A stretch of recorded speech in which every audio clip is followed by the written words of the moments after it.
conflit qui se passe entre la Chine et les États-Unis au centre de l'Afrique, entre la Russie et les Occidentaux au Sahel, la guerre qui est en train de commencer entre le Venezuela et les États-Unis, il y a partout des conflits. Mais l'engrenage est parti, la guerre mondiale a commencé. Nous, Européens, nous n'y sommes absolument pas préparés, nous n'avons pas les armements qu'il faut, nous dépendons des États-Unis de mille et une façons, et il est temps de se réveiller. On est totalement démunis, et on n'a pas créé les conditions, en plus d'avoir les armements. Mais en fait, ce que vous nous dites, Jacques Attali, c'est que nous ne sommes pas souverains en tant qu'Européens. Non, nous ne sommes pas du tout souverains.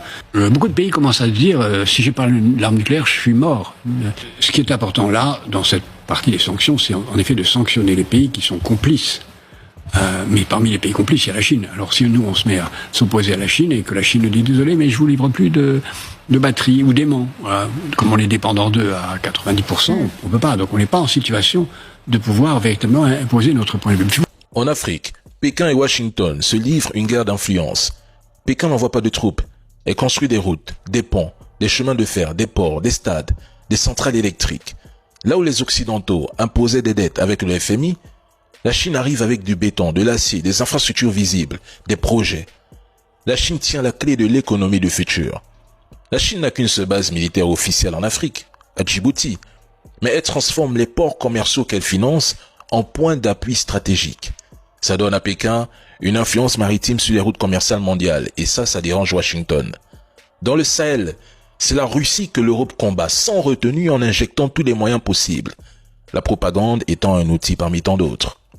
La France a été affaiblie au Mali, au Burkina Faso, au Niger et même au Tchad. Elle a été humiliée et coupée de ressources vitales comme l'uranium. Résultat, l'Europe s'enfonce dans une crise énergétique.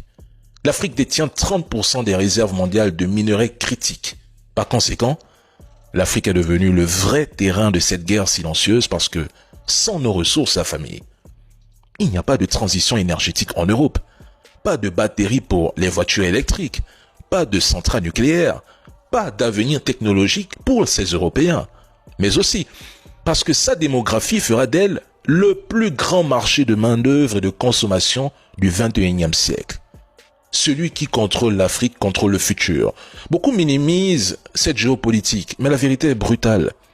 L'Afrique est un théâtre clé des rivalités entre grandes puissances.